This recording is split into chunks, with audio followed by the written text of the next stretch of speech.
இப்போ உலகம் முழுக்க அவங்க கொடுக்குற சிப்பு பயோ சிப்பை கொடுக்க போகிறாங்க. WHO வச்சு போட வைப்பாங்க.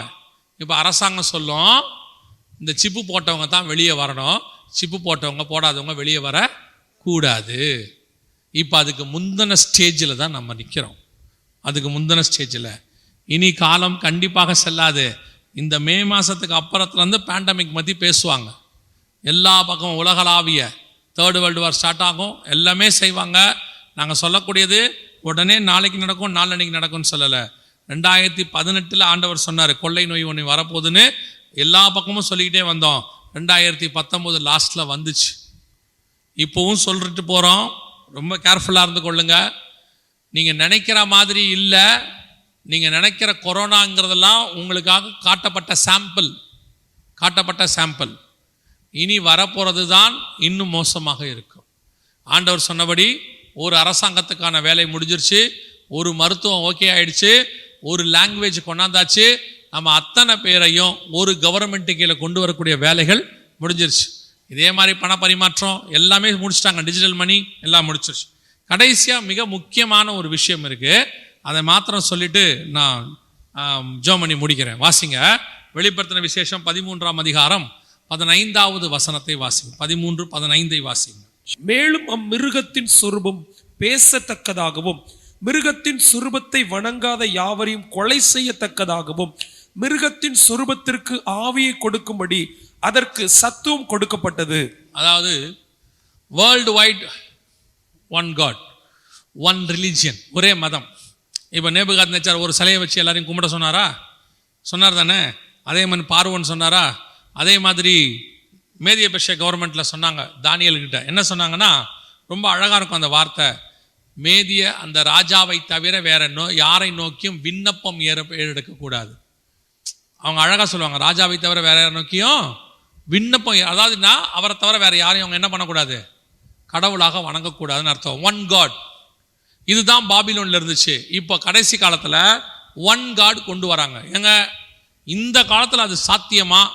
சும்மா அதெல்லாம் கதை அப்படின்னீங்கன்னா, இங்கே பாருங்க, இது ஒன் ரிலிஜனுக்கான உலகத்தில் இருக்கிற எல்லா நாட்டு தலைவர்களும் அரேபியாவில் கூடி அரேபியாவில் கூடி சைன் பண்ணியிருக்கிறாங்க.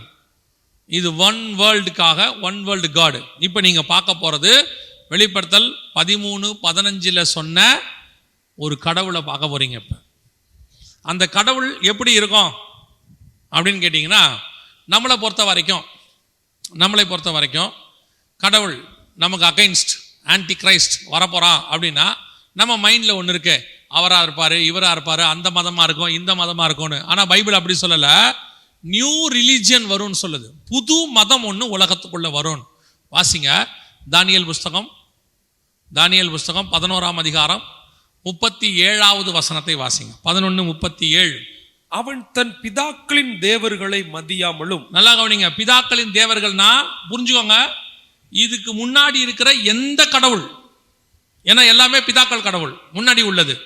பிதாக்களின் தேவர்களை மதியாமலும் ஸ்திரீகளின் சிநேகத்தையும் எந்த தேவனையும் மதியாமலும். எப்படி எந்த தேவனையும். இப்ப நம்மளை பொறுத்த வரைக்கும் என்ன, நம்ம ஒரு உதாரணத்துக்கு சொல்லும் போது நமக்கு இஸ்லாமியர்கள் எதிரி, இஸ்லாமியர்களுக்கு அவங்க யூதர்கள் எதிரி, யூதர்களுக்கு கிறிஸ்தவர்கள் எதிரி, இப்படி நம்ம ஒன்னொன்னு வச்சிருக்கோம்ல.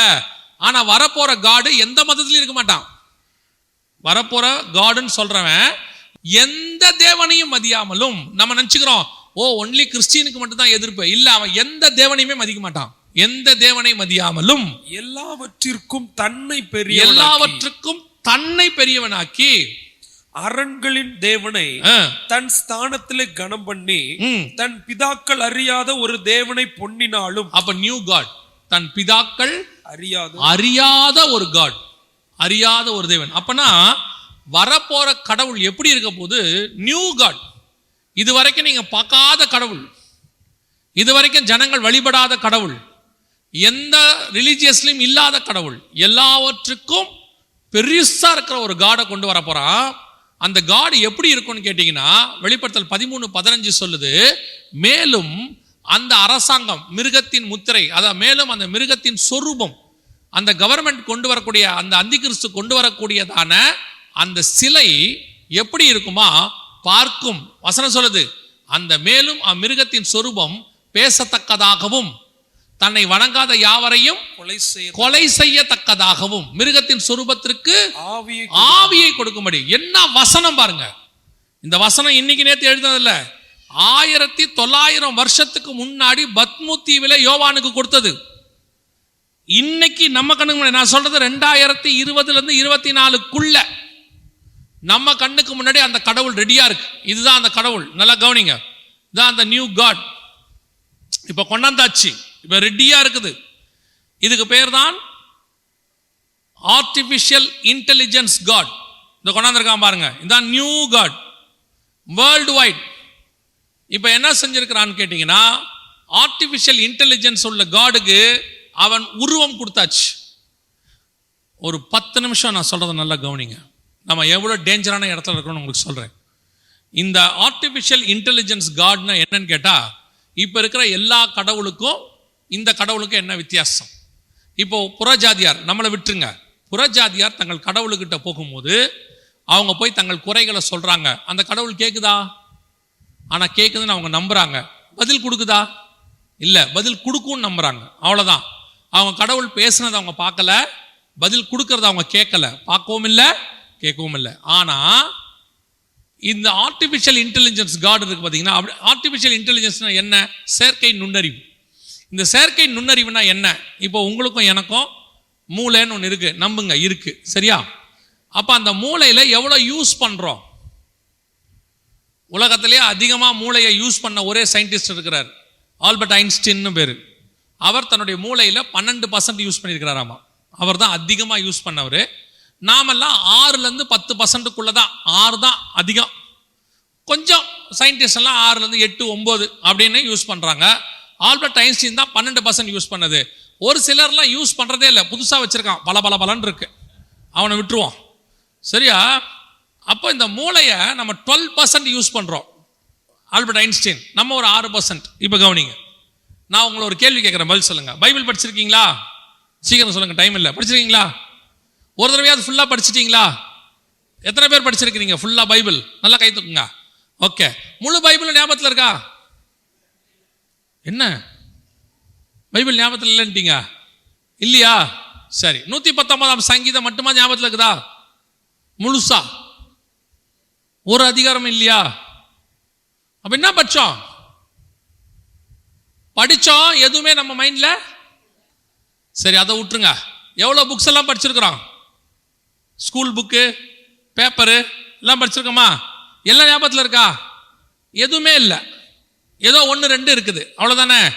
எவ்வளோ ப்ரோக்ராம் பார்க்குறோம், கிரிக்கெட்டு, சினிமாலாம் அந்த காலத்தில் பார்த்துருக்குறோம், இன்னும் இருக்கும், மைண்டில் கொஞ்சம் பேருக்கு இருக்கும்.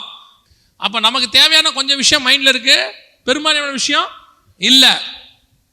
இது நம்மளை விட பல மடங்கு மூளை சைஸ் உள்ளது, புரியுதா? சாட் ஜிபிடி இந்த மாதிரிலாம் சொல்லுவாங்க, கேள்விப்பட்டிருப்பீங்க. ஆனா தன்னுடைய மூளையை 100% யூஸ் பண்ணக்கூடியது. இப்ப இது உள்ள மட்டும் டேட்டாஸ் எவ்வளவு இருக்குதுன்னு கேட்டீங்கன்னா 3 ட்ரில்லியன் டேட்டாஸ் இருக்கு. 1 பில்லியன்னா 10 லட்சம், ஒரு மில்லியன்னா 10 லட்சம், 1 பில்லியன்னா 100 கோடி, 1 ட்ரில்லியன் எங்கேயோ எத்தனையோ கோடி, அந்த மாதிரி 3 கோடி 3 ட்ரில்லியன் இருக்கு இது உள்ள. இப்ப இன்னும் ஏத்திக்கிட்டே இருக்காங்க. அவங்களோட மோட்டிவ் 30 ட்ரில்லியன் ஏத்தணும் இது உள்ள. அவ்வளோ டேட்டாஸ் இருக்கும். ஆனா நீங்க கேட்டீங்கன்னா அரை செகண்ட்ல பதில் சொல்லும். அரை செகண்ட், 1 செகண்ட் கூட எடுக்காது, அரை செகண்ட்ல சொல்லும். ஒருத்தர் சமீபத்தில் ஒன்று கேட்டாரு, ஒரு கட்டை பேர் சொல்லி, செம்மர கட்டை மாதிரி ஒரு கட்டை பேரை சொல்லி, இந்த கட்டை கிடைக்குமா அப்படின்னு கேட்டார். அது சொல்லுது, இந்த கட்டை உங்க நாட்டில் இல்லை. அவர் கேட்டது இந்த கட்டை கிடைக்குமா, எங்க இருக்கு, இவ்வளவுதான் கேட்டார். அது சொல்லுது, இந்த கட்டை உங்க நாட்டில் இல்லை, இந்த கட்டை எக்ஸஸா இந்த நாட்டில் இருக்கு. ஒரு நாட்டு பேர் சொல்லுது, அந்த நாட்டில் நீங்க இதை வாங்க முடியும், ஆனா நீ வாங்க முடியாது, உங்க நாட்டு சட்டம் அதை வாங்கறதுக்கு இடம் கொடுக்காது. அந்த நாட்டில் நீங்க வாங்கணும்னா இன்னொரு நாட்டோட சிட்டிசனா இருந்தீங்கன்னா அதை வாங்க முடியும். அந்த கட்டையோட விலை இது. கேட்ட கேள்வி என்ன? அந்த கட்டை இருக்கா? இவ்வளோ பதில் சொல்லிட்டு அது கேட்குது, இந்த கட்டையை வாங்கறதுக்கு நான் வேணா இந்த ஆளுடைய அட்ரஸ் உனக்கு கொடுக்கட்டுமா? இவ்வளவும் அதுகிட்ட இருக்கு. இப்போ நம்ம ஆட்களுக்கிட்ட இது மாட்டிக்கிச்சு, இல்லைன்னா நான் சொல்றேன் நம்ம ஆளுங்க இதுகிட்ட மாட்டிக்கிட்டாங்க. நிறைய ஊழியக்காரங்க இப்போ என்ன பண்ணுறாங்க தெரியுமா? சனிக்கிழமையானா ChatGPT கிட்ட போயிடுது, நாளைக்கு செய்தி கொடுக்கணும், ஏசாயா 50 3வது வசனத்துலேருந்து ஒரு செய்தி கொடு அப்படின்னா 30 செகண்டில் செய்தி கொடுத்துரும். பிரிண்ட் அவுட் எடுத்துக்கலாம். இப்போ நம்ம சொல்கிறோம் இந்த செய்தி ரொம்ப ஈஸியாக இருக்குது, கொஞ்சம் டீப்பாக கொடுக்கும். இப்போ நீங்கள் இந்த செய்திக்கு ஏற்ற மாதிரி 2 பாட்டு கொடு அப்படின்னா பாட்டு கொடுக்கும். இப்போ இருக்கு, நான் சொல்றது இப்போ இருக்கு. ஸோ இப்போ இது எப்படி கடவுளாக மாறுச்சு அப்படின்னு கேட்டிங்கன்னா, இப்போ வெளிநாடுகளெல்லாம் இந்த மாதிரி இதை கொண்டாந்துட்டான், சில மதங்களில் இதை கொண்டாந்து இப்போ எல்லாரும் வந்து இதுக்கு முன்னாடி நின்று கேள்வி கேட்குறாங்க, என்ன அவங்களோட விண்ணப்பத்தை சொல்கிறாங்க. சொன்ன உடனே இப்போ இது உள்ள என்னென்ன இருக்குதுன்னு கேட்டிங்கன்னா கவனிங்க, பைபிள் எல்லா பைபிளும் இருக்கு, எல்லா பைபிள் வருஷனும் இதில் இருக்கு, குரான் இருக்கு, கன்ஃபியூசிசம், தாவோயிசம், ஹிந்துசம் எல்லா வேதங்களும் இது உள்ள போட்டாச்சு, அத்தனையும் இதுக்குள்ள போட்டு எந்த மதக்காரங்க வந்து கேட்டாலும் அதுவா ஒரு கருத்து எடுத்து அவங்களுக்கு தேவையான பதிலை 10 செகண்டுக்குள்ள கொடுத்துடுது. இப்போ அவங்கள பொறுத்த வரைக்கும் அவங்க கடவுளை அவங்க பார்த்ததில்லை, பேசினதில்லை, பதில் சொன்னதில்லை. இப்போ அது சொல்ல தொடங்கிருச்சு. இப்போ ஜனங்க வழிபட தொடங்கியாச்சு. ஆனா இதை யாரும் ஆப்ரேட் பண்ணல, அதுவே சுயமா யோசிச்சு என்ன செய்யுது, சொல்லுது. அதற்கு ஆவியை கொடுக்கும்படி அதற்கு சத்துவம் கொடுக்கப்பட்டது. வெளிப்படுத்தல் 13:15, தானியேல் 11 நம்ம கண்ணுக்கு முன்னாடி அப்படியே நிக்குது பாருங்க. இதுக்கு மேல இவங்க என்ன பண்ணுவாங்கன்னு கேட்டீங்கன்னா, வரப்போற அந்தி கிறிஸ்துவோடைய உருவத்தில் இதை செஞ்சிடுவாங்க, இதுக்கு மேல தோல் போட்டுருவாங்க. இப்போவும் ஜப்பான்ல உங்க உருவத்தில் இந்த மாதிரி ஒன்று வேணும்னு கேட்டீங்கன்னா செஞ்சு கொடுக்குறாங்க, 1 கோடி ரூபாய்.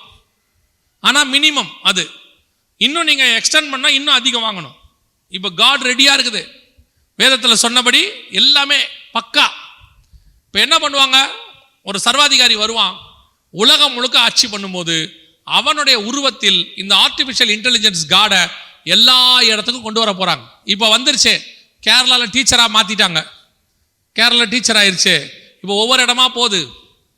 இந்த நேரத்தில் நான் உங்களுக்கு ஒரு எச்சரிப்பு மட்டும் சொல்லிட்டு ஜெபம் பண்ணி முடிக்க விரும்புகிறேன். கவனிங்க, இந்த ஆர்டிபிஷியல் இன்டெலிஜென்ஸ் என்பது முழுக்க வேதத்துக்கு எதிரானது. இன்னைக்கு நிறைய பேருக்கு அவங்க பிள்ளைய ஆர்டிபிஷியல் இன்டெலிஜென்ஸ் படிக்க வைக்கிறதுல ரொம்ப இஷ்டம் இருக்கு. அவங்க என்ன சொல்றாங்க, வர ஃபியூச்சர் ஆர்டிபிஷியல் இன்டெலிஜென்ஸ் தான், இதை படிச்சாதான் வேலை, இதை படிச்சாதான் எதிர்காலம். நல்லா கவனிங்க, எதை படிச்சா எதிர்காலம், எதை படிச்சா வேலைங்கிறத விட பைபிளுக்கு அகைன்ஸ்டா இருக்கா இல்லையான்னு கொஞ்சம் பார்த்துக்கோங்க. நியூக்ளியர் தயாரிச்சா கூட தான் நல்ல வேலை, நல்லா சம்பாதிக்கலாம். அதுக்காக நியூக்ளியர் குண்டு தயாரிக்கிறதுக்கு பிள்ளையை அனுப்ப முடியுமா? நான் சொல்றது புரியுதா? சில காரியங்கள் இருக்கு. இப்போ 2வது எச்சரிப்பு, உங்க பிள்ளைகளுடைய போட்டோஸ், உங்க பிள்ளைகளுடைய வீடியோஸ், குறிப்பா பெண் பிள்ளைகள், அதே மாதிரி மனைவி, இவங்களுடைய போட்டோஸை சும்மா சோசியல் மீடியால ஏத்தாதீங்க. என்ன பண்ணுவாங்க, இப்போ உங்க பெண் பிள்ளை போட்டோ ஒன்று கிடைச்சிருச்சு, உங்களுக்கு பிடிக்காத ஒருத்தன் இருக்கிறான், உங்க பிஸ்னஸுக்கு பிடிக்காதவன் எவனோ ஒருத்தன் உங்க பெண் பிள்ளையோட போட்டோவை எடுத்து என்ன வேணாலும் செய்ய முடியும். இப்ப என்ன வேணாலும் செய்யலாம். முந்திலாம் என்ன பண்ணுவோம்னா தலையை வெட்டி மட்டும் அருவருப்பா மாத்துவான். இப்ப அப்படி இல்லை, உங்க பிள்ளையோட வீடியோவை உங்க பிள்ளை நடக்கிற மாதிரியே என்ன தப்பு செய்யற மாதிரி அருவருப்பா செய்யற மாதிரி எல்லாம் மாற்ற முடியும். ஆனா பேசுறது உங்க பிள்ளையோட குரல்லையே இருக்கும். இப்ப என்னுடைய வாய்ஸ், பாஸ்டருடைய வாய்ஸ் எல்லாம் ஆன்லைன்ல இருக்கு, எடுத்துக்கலாம். இந்த வாய்ஸை எடுத்துட்டு இது பாருங்க, அதான் அது இங்க இருக்கு பாருங்க,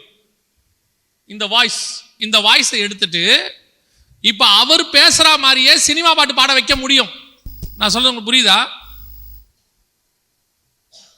இப்போ பாஸ்டர் வாய்ஸை எடுத்துக்கிட்டு ஆன்லைன்ல இருந்து டவுன்லோட் பண்ணிட்டு இந்த வாய்ஸை வச்சுக்கிட்டு சினிமா பாட்டு பாட வைக்க முடியும். நீங்க பாப்பீங்க, பாடிட்டு வர்றது யாரா இருக்கும் தெரியுமா? பாஸ்டரே பாடிட்டு வருவார். என்ன பாஸ்டர் சினிமா பாட்டு பாடுறாரு? ஏன், அவர் கொஞ்ச காலம் இயேசுக்காக ஒரு பாட்டு பாடி இருக்கிறார். அந்த பாட்டு ஆன்லைன்ல இருக்கு, அந்த வீடியோவை எடுத்துப்பான், அந்த இமேஜை கொடுத்தா. இப்ப ரீசெண்டா இந்த 26ஆம் தேதி ஜனவரி 26 ஜனகண மனகதி பாட்டை போட்டாங்க, அந்த நேஷனல் ஆந்தம். பாடினது யார் தெரியுமா? காந்தி, நேரு, அப்புறம் சுபாஷ் சந்திர போஸ் எல்லாம் வந்துச்சா? அவங்களே நின்று பாடுறாங்க, வாய் அசையுது, ஜனகண மனனே பாடுறாங்க. இப்போ ரீசெண்டாக பார்த்தீங்கன்னா, ஒரு செத்து போன சினிமா பின்னணி பாடகர் அவர் குரலை மட்டும் எடுத்துட்டு புது பாட்டு அந்த குரலை வச்சு பாட வச்சிருக்கிறாங்க. செத்து போன ஒரு ஆளு இப்போ உயிரோடு கூட வர வச்சு அவரை மாதிரியே படம் வீடியோ எடுத்திருக்கிறாங்க. இப்போ இனிமேட்டு உங்களை மாதிரியே எல்லாமே வரும். ஆல்ரெடி முடிஞ்சிருச்சு வேலை. தயவு செய்து இந்த பெண் பிள்ளைகள், ஆண் பிள்ளைகளுக்கும் சொல்றேன், குறிப்பா பெண் பிள்ளைகளுக்கு சொல்றேன், இந்த சும்மாவாது செல்ஃபி எடுத்து எடுத்து எடுத்து இந்த இதுல ஏத்துறது, ஸ்டேட்டஸ்ல வைக்கிறது, ஃபேஸ்புக்ல ஏத்துறது, ட்விட்டர்ல ஏத்துறது முதல்ல நிறுத்துங்க. உங்க குடும்பத்தினுடைய மானம் மரியாதை எல்லாத்தையும் தூக்கி போட்டுருவான். உங்களுக்கு அது பெருசு இல்லை அப்படின்னு பட்ட பிறகு அவஸ்தைப்படுறதுல பிரயோஜனம் இல்லை. தேவையானதுக்கு மட்டும் சோசியல் மீடியாவை யூஸ் பண்ணுங்க. தேவையில்லாத விஷயத்துக்கு யூஸ் முந்தி நம்ம போட்டோ எடுப்போம், காப்பி போடுவோம், வீட்டில் ஆல்பத்தில் வச்சுப்போம், அது நம்மகிட்டே இருக்கும். இப்போ அப்படி இல்லை, எடுத்து ஏற்றிக்கிட்டே இருக்கிய. ஒரு நாளைக்கு 20-100 போட்டோ, தூங்கி எந்திரிக்கிறதுலேருந்து படுக்க போகிற வரைக்கும் எழுந்திரிச்சிட்டேன், பல்லு விளக்கிக்கிட்டு இருக்க, வீட்டை விட்டு கிளம்பிட்ட. இது யாருக்கு போடுறிய? எதுக்கு போடுறிய? யார் உங்களை கேட்டா? உங்க முத்து போல பல்ல வளர்க்கறத எவன் கேட்டான்? ஸ்டேட்டஸ்ல ஓடுறான். அன்னைக்கு யாரோ ஒருத்தர் ஸ்டேட்டஸ்ல போட்டிருக்காரு, நாங்கள் குடும்பமாய் கிளம்பி கொடைக்கானல் போகிறோம். இது யாருக்கு போட்டாரு? அந்த ஊர்ல இருக்கிற திருடனுக்கு போட்டிருக்கிறார். நாங்க ஃபேமிலியா கிளம்பிட்டோம், வீடு காலியா தான் இருக்குது, நீங்க வேணா வந்துட்டு போங்க. எதை மீடியாவில் வைக்கணும், எதை சோஷியல் மீடியா, அதாவது செல்போன் மாதிரி நல்ல ஒரு கன்வீனியன்டான இன்ஸ்ட்ருமெண்ட் உலகத்தில் ஒன்று கிடையாது. ஆனால் இதை மாதிரி டேஞ்சரஸான இன்ஸ்ட்ருமெண்ட்டும் உலகத்தில் கிடையாது. இதை சரியா யூஸ் பண்ணிட்டு கீழே வச்சுட்டீங்கன்னா உங்களுக்கு நல்லது. இது தேவையில்லாம உள்ள போனிய தொலைஞ்சிய நம்ம கண்ணுக்கு முன்னாடி ஆண்டவர் சொன்ன கடைசி காலத்தினுடைய கடைசி நிமிஷத்தில் நின்று கொண்டிருக்கிறோம். எப்போ வேணாலும் ஆண்டவர் சொன்ன நினையாத நாளிகையில் மனுஷகுமாரன் வருவார் என்கிற அந்த வசனமும் நிறைவேறும். நீங்க விழித்திருந்தாதான் இந்த வருகையில் போக முடியும். ஏன்னா இன்னைக்கு நோவா காலத்து மாதிரி தான் நீங்க இருக்கீங்க. புசித்து குடித்து பெண் கொண்டு பெண் எடுத்து வெள்ளம் வந்து வாரிக்கொண்டு போகும் அளவும் என்ன செஞ்சாங்க? உணராது இருந்தார்கள். நீங்க சாப்பிடுங்க, வேணான்னு சொல்லல, புசி குடிங்க, நல்ல என்ன சொல்ற குடிங்கன்னா அந்த குடிங்க இல்லை, தண்ணி குடிங்க. இந்த வெயில் காலத்தில் நல்ல தண்ணி குடிங்க, ஜூஸ் குடிங்க, நல்லா சாப்பிடுங்க, வேணான்னு சொல்லல, வீட்டுக்கு தேவையானது செய்யுங்க. ஆனா சிலர் இது எதுவுமே மைண்ட்ல இருக்காது. காலைல ஏந்திரிச்சா பிஸ்னஸ், படுக்க போற வரைக்கும் பிஸ்னஸ், நடுவில் பசங்களுக்கு சொத்து சேர்க்கணும், பேர பிள்ளை வரைக்கும் சேர்த்து வைக்கணும், வருகையில போறது தேவனை பார்க்கணும், போகணும், வரணும், எப்படியாவது பரலோகத்துக்கு போயிடணும்.